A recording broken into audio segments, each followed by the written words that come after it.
we just need to stop somebody from scoring. When we do that, our scoring is not the issue.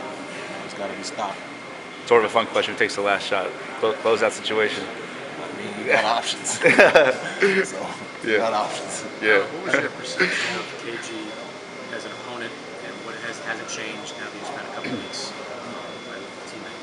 I didn't change because I've been knowing KG for a while. So, I mean, I know when he goes, on those basketball lines, it's all business, straight face, no lies.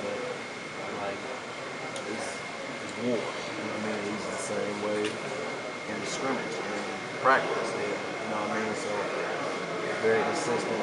It's nothing phony, nothing like that. It's for real. It's been said he's one of the best practice players in the league. But what does that mean?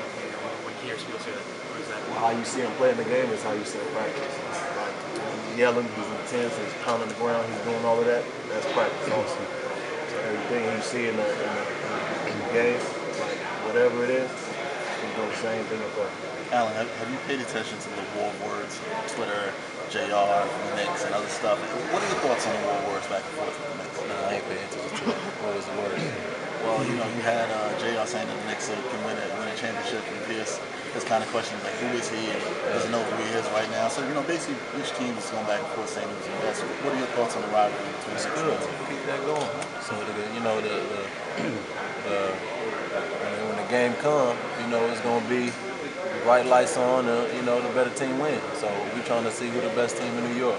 Is it ever a concern among the team that there's too much talking or maybe too much trash talking about before? I'm riding with Brooklyn. Whatever they said, I'm riding with Brooklyn. I don't know if you got asked this already, but are there any things that you worked on during the off-season that we could expect to see? No, I try to work on everything. Okay. Like I said, I'm more of a versatile player. So, I think I need to work on everything. So I try to do a little bit of everything: spot shooting, creating, scoring off the dribble, things like that. What was the offseason like for you signing with the Nets? How'd that go? It was tough. I had a couple teams that weren't such a high. I wouldn't say a team like a Brooklyn team, but would offer me more money. But it's not really. I'm a winner. My career, every team I've been on, besides a few of my professional teams, we won. So I got it. My happiest thing that Brooklyn, since the free agency started, it was like they never let up, even though they had the trade, even though they signed AK. It's always they show interest. So anybody that wants me around, I want to be around them also. Was it once they started showing you interest? Was it a hard decision to go with the Nets, or was there somebody else maybe you thought you can get more playing time? Or well, it wasn't a hard decision. It was more so like who wants me. You know what I mean? And when you got a team that's putting so many pieces together to actually do something amazing, you know what I mean? Why not? That's got to be a pretty good feeling too. Just a team that's got championship aspirations, bringing in big name players, and they want you. Yeah, that is, and that opportunity don't come a lot. So how difficult of a transition do you think it's going to be for Jason Kidd to go from playing to being? Well, it's different. It's different. I wouldn't know because I'm not in that stage yet. But they got the right guy for it. I know that he's been a leader.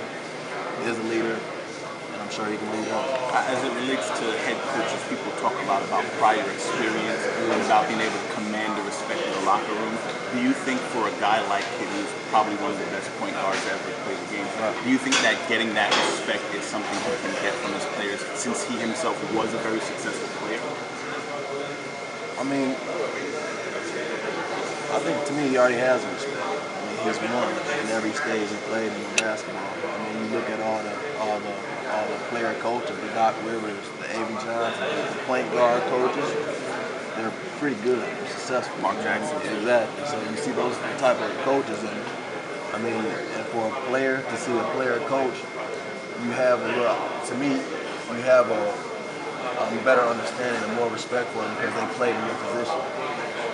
Alan, you talked about sacrificing before you started in Toronto. Guys like Andre and Reggie have started. Yeah. Do you consider this, arguably on paper at least, the deepest team in the NBA? If we not, then we one of them. Because we have we have everything from the starting to the backup. You know what I mean? And we have a little bit more reserves also. You know, so if we're not the deepest, we one of the deepest for sure. And especially like with all the different dimensions, you got Terry, the combo guard, you can shoot. Andre can play all the forwards. Can you talk about the diversity of this team? It's very diverse. We got guys who are playing all around the world, from Europe, USA, D-League, NBA, everything. So, I mean, the diversity here is amazing.